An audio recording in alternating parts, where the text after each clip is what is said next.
Okay, welcome back to Old Soul Tech. Now I ran into a problem. So basically, all of the footage that I filmed up in the studio for this video got corrupted. So I'm doing like a little makeup while I'm editing this video. So editing Old Soul Tech already. You shouldn't see me again, but on editing side of me, but yeah, I'm transferring all of my files from the rest of it, so the rest of the video should be fine. So I think we're just ready to go. So I'll just tell you the story of this that got corrupted. So about a week ago from now, I was in Bristol and I went to one of my favorite, Bristol, PA, if anybody knows where that is. Um, so if you don't live on the east side of the United States or near the PA New Jersey line, you probably don't know what I'm talking about. But it's not, it's like half an hour, 45 minutes away from me. So sometimes I go over there and try to find antiques. So, one thing I found was this antique rotary phone, and it was not in the best condition. You will see some, photos and videos of it later, but it was in bad condition.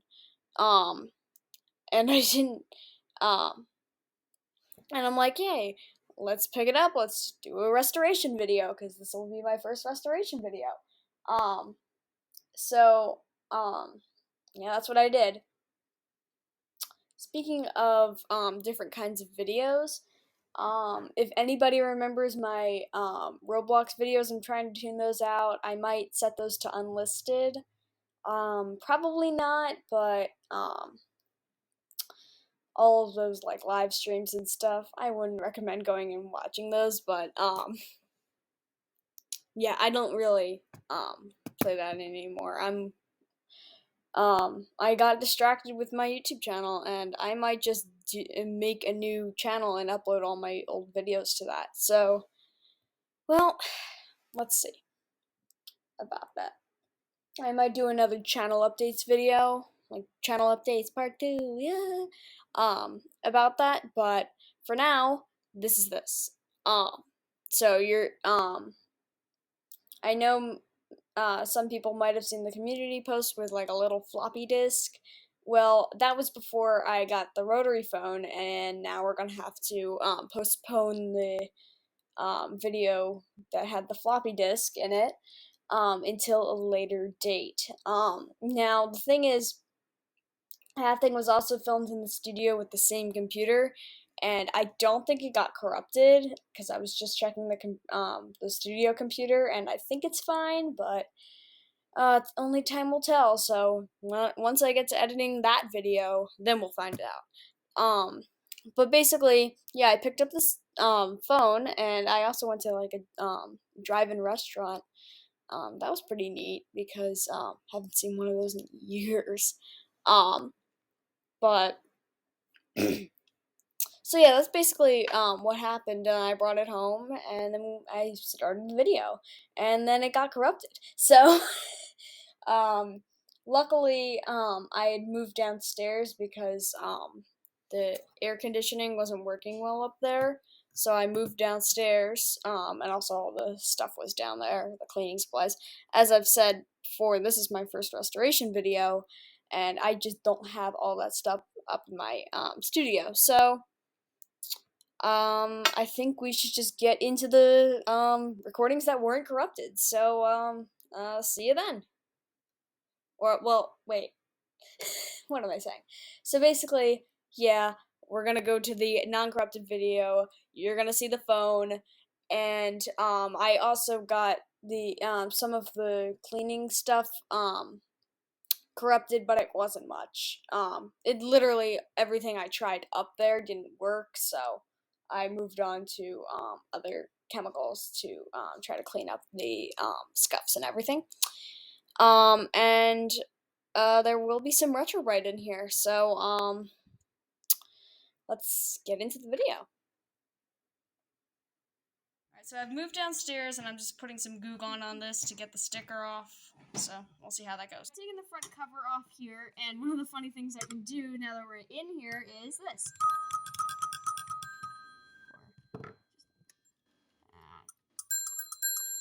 I can't really do that. But I'm definitely gonna have to clean under here. So I've been trying to scrape it off with by wrapping one of my screwdrivers, like a flat tip screwdriver, with a paper towel, but it's not turning out very good. I did get this rim cleaned up, and I'm definitely gonna have to clean this up. So yeah, I'm probably gonna have to retrobread this. And you can see the actual color of the plastics, especially like under the sticker. I had the idea to just clean it like this, and look how well that works. So I'm going to keep on doing that. I got the little cover off, and now I'm going to start cleaning it. Alright, so I've tried baking soda, I've tried alcohol to try to get these scuffs off. I'm trying with some Goo Gone right now, and it seems to be working well, so I'm going to be scrubbing this.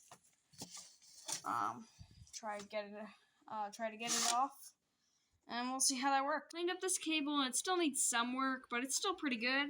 I'm going to work on this sticker with a flat tip screwdriver though. Especially when you compare how it looked like before. Alright, so I was letting this top cover just soak in Goo Gone and alcohol for like the last 2 or some odd hours.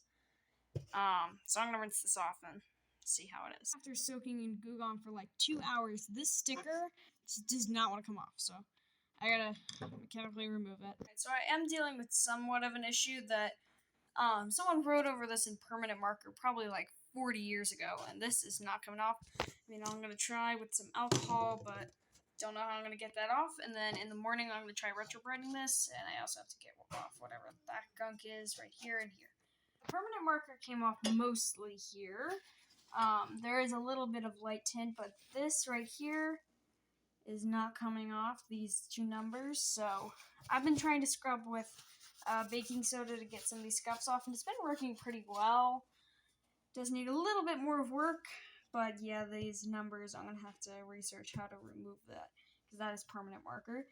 But the weird thing is, these were removed easily, but this wasn't with alcohol, so gotta look it up.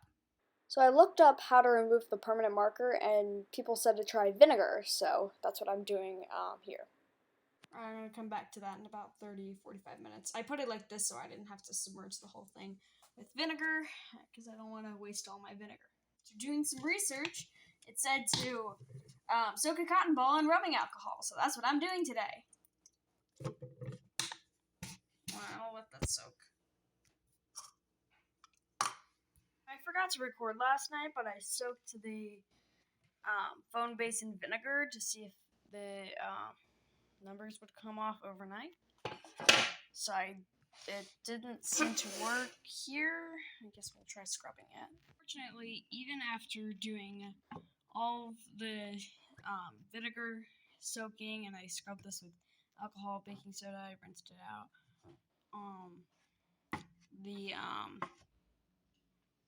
This is not coming off, so I'm just gonna leave it and grab the stuff for the retrobreading process, because I don't know what to do here. I've tried everything.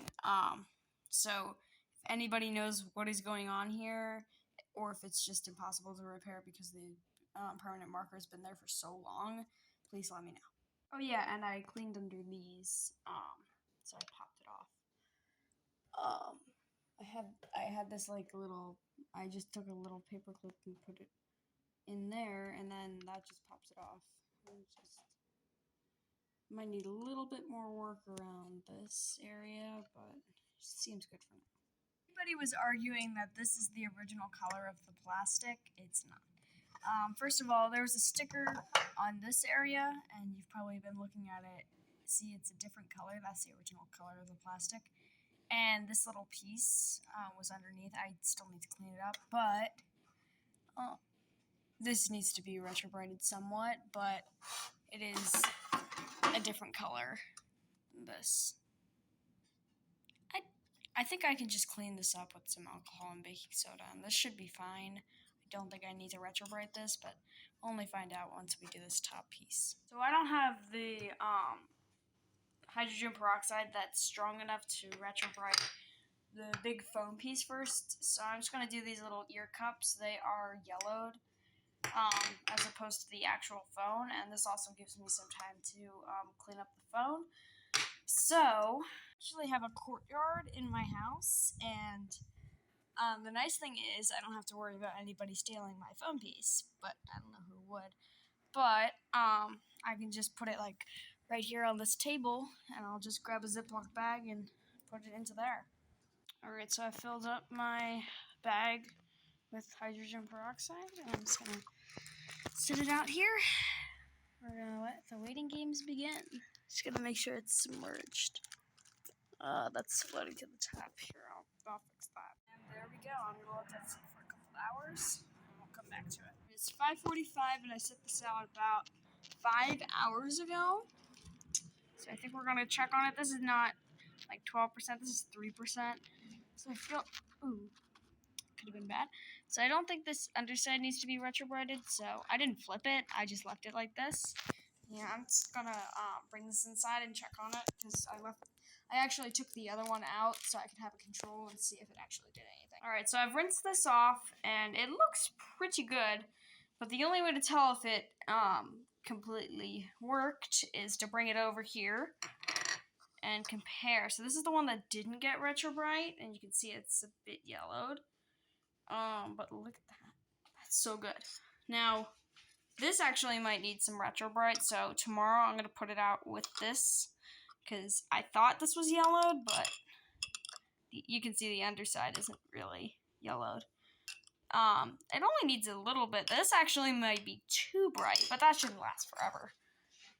For comparison, I'll bring it over here, and yeah, you can see that's actually a little too bright, but if you compare, wow, it's so much brighter. I mean, yeah, I'm gonna have to retrobrite this, otherwise this is gonna look ridiculous. Alright, so I'm just gonna do some last minute cleanings on this, so here goes nothing.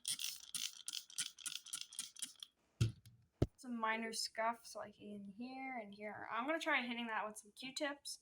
This, I already mentioned that before.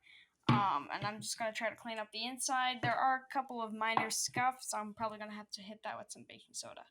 But yeah, I'm gonna hit it with some alcohol first. It's been a while since I filmed the last clip on this, but I have good news. So, last time I filmed a clip, I said that we were gonna wire up an RJ11 cable so that it would work with our phone lines, and here it is. So we just cut up one of these RJ11 cables, and we just put it in here after watching many YouTube tutorials, and yeah, it works fine, and I'll show you it in action later. But the real reason why I'm filming is I wanted to show you the retrobrite. I finished up this piece. It doesn't look the best because I had to take it out like 3/4 of the way done, but this one should darken as time goes on.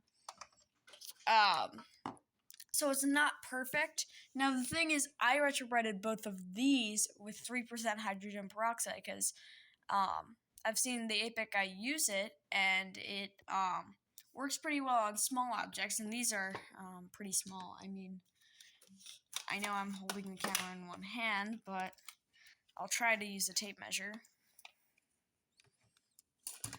Yeah, I can't do that. I'll measure them later. Alright, and then I'm not going to be retrobriting this piece because you can see it actually retained the right color. So I'm going to be retrobriting this piece today. Now, why did I wait so long? Well, I had to wait for parts. And that part is this. It's very heavy. This is the exact same stuff that the Apex guy uses to do his retrobrite. I spent several days looking through Target and many other stores, but I could not find it. So I had to order it off Amazon. But yeah, this is the same stuff that the 8-bit guy uses is the clear stuff too. So yeah, this is what we're going to be retrobraiding with, and it's not the cream stuff that the 8-bit guy had trouble with and caused the Osborne to go get like a marble texture, because I don't want to be a part of that. So yeah, this is what we're retrobraiding. This is what we're This is what we're retrobraiding with today. Yay! I can't talk today. Well, I did just get up, so that's a fair point. And unfortunately, that is where this video is going to end. I will have a part 2 coming later, maybe in the next 2 weeks to a month. And well, I can't wait to see you, and I can't wait to see how the retrobraid's turning out. And well, there has been some problems with retrobraiding. Not big, like not with the plastics. Well, I haven't even done the retrobraiding yet, but we'll see. So, don't even know what I'm saying. But see you in a future episode. Bye-bye.